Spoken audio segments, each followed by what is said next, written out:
Friends, आज मैं आपको बताने वाली हूँ रिमेडियल टीचिंग और उसके डिफरेंट टेक्निक्स। कक्षा शिक्षण के समय हम लोग बच्चों के लर्निंग लेवल को समझकर उसके अनुसार डिफरेंट टेक्निक्स का प्रयोग करते हुए उनको क्लास वाइज लर्निंग लेवल तक लाते हैं। यही कक्षा अनुरूप अधिगम स्तर तक उनको लाने की जो प्रक्रिया है, इसे ही हम रिमेडियल टीचिंग के नाम से जानते हैं। यह कार्य हमें मार्च 2022 तक निरंतर करना है। अब वे कौन कौन सी टेक्निक्स हैं जिनका प्रयोग करके हम इस कार्य को कर सकते हैं? तो वो टेक्निक्स हैं: पहला, समूह में सीखना, जोड़े में सीखना, परिवेश द्वारा सीखना, चित्र पठन प्रणाली, कहानी सुनाना, कविता पाठ द्वारा, खेल द्वारा सीखना और अभ्यास द्वारा सीखना। अब हम इनको डिटेल में समझ लेते हैं। समूह में सीखना, जब हम बच्चों को क्लास में पूरे क्लास को एक साथ पढ़ाते हैं, उस समय बच्चे उतने अच्छे से नहीं सीख पाते हैं क्योंकि सभी का लर्निंग लेवल अलग अलग होता है।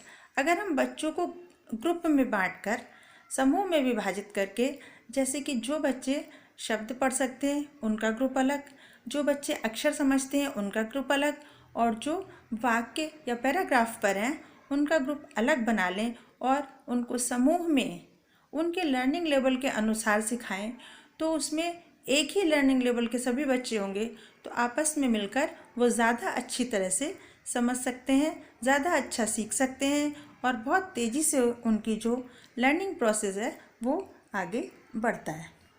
जोड़े में सीखना या पीयर लर्निंग, ये प्रक्रिया बहुत ही उपयोगी है सीखने की क्रिया में, क्योंकि जब हम जोड़े में बच्चों को बिठाते हैं तो बच्चे आपस में ज़्यादा अच्छे से समझ पाते हैं। अगर मान लीजिए कोई बच्चा अक्षर नहीं पहचान रहा है तो उसको अक्षर पहचानने वाले बच्चे के साथ में ऐड कर सकते हैं, और जो अक्षर पहचानता है बच्चा उसको शब्द पढ़ने वाले बच्चे के साथ में ऐड कर सकते हैं। तो इस तरह से हम बच्चों की जो पेयर है वो बना करके उनको जब सिखाएंगे तो ज़्यादा अच्छा और ज़्यादा बेहतर परिणाम जो है हमें प्राप्त होगा। परिवेश द्वारा सीखना, ये शब्द अक्षर ये जो चीज़ें हैं पढ़ाई की, इससे हट के परिवेश के द्वारा भी बच्चे स्वयं काफ़ी कुछ चीज़ें सीखते रहते हैं।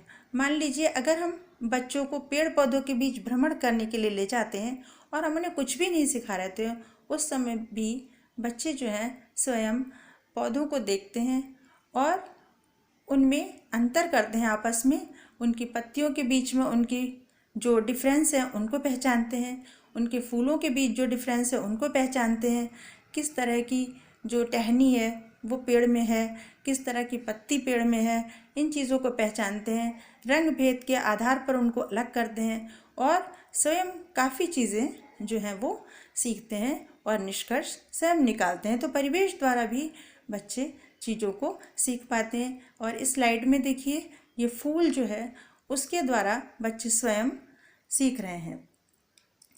इसके अतिरिक्त कहानी सुनाना, हमारे बहुत ही पुराने समय से दादा दादी लोग कहानियाँ बच्चों को सुनाया करते थे, नाना नानी कहानियाँ बच्चों को सुनाते थे। तो ये जो कहानियाँ थी बच्चों के अंदर जो है स्वयं उनके व्यक्तित्व का विकास करती हैं, उनके अंदर मॉरल वैल्यूज़ जो हैं वो डेवलप करती हैं। तो ये जो कहानियाँ हैं इनके द्वारा बच्चे स्वयं काफ़ी कुछ सीखते हैं। इसके बाद चित्र पठन प्रणाली, अगर बच्चे के आगे कोई चित्र हम प्रदर्शित करते हैं और बच्चा उस चित्र को देखता है और उसके बारे में वो स्वयं जब बात करता है, जब हम कुछ पूछते हैं और उसके विषय में वो स्वयं व्यक्त करता है अपने विचारों को, तो उस समय उसके मौखिक अभिव्यक्ति कौशल का विकास हो रहा है, उसकी भाषा का विकास हो रहा है, उसकी कल्पना शक्ति जो विकसित हो रही है, वो नए नए विचार जो हैं वो अपने आप प्रकट करता है। तो इस तरह चित्र पठन प्रणाली जो है वो भी एक अच्छा साधन है सीखने की प्रक्रिया में। कविता पाठ द्वारा, कविता बहुत ही लयबद्ध, स्वरबद्ध और संगीत में विधा है। तो इसके द्वारा जब हम कविता का पाठ करते हैं तो बच्चे के अंदर लय और संगीतात्मकता जो है वो स्वयं जागृत होती है और वो लय में पढ़ना सीखता है। खेल द्वारा सीखना। खेल सभी बच्चों को प्रिय होते हैं। अगर हम बच्चों से कहते हैं कि आओ बच्चों आज हम लोग एक खेल खेलते हैं, तो बच्चे बहुत ही खुश हो जाते हैं। फिर भले ही खेल खेल में हम उनको गिनती सिखाएं या कोई और चीज़ सिखाएं, खेल खेल में बहुत ही आसानी से चीज़ों को बच्चा सीख पाता है।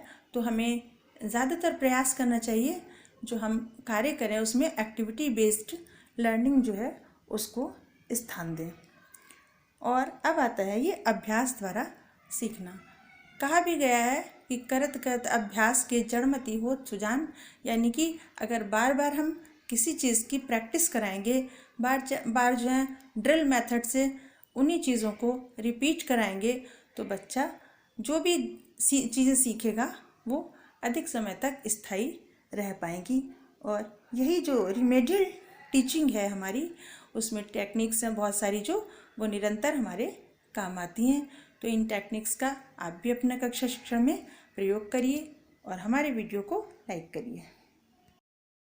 अगर आपको ये वीडियो पसंद आई तो प्लीज़ चैनल को सब्सक्राइब करें। Thank you.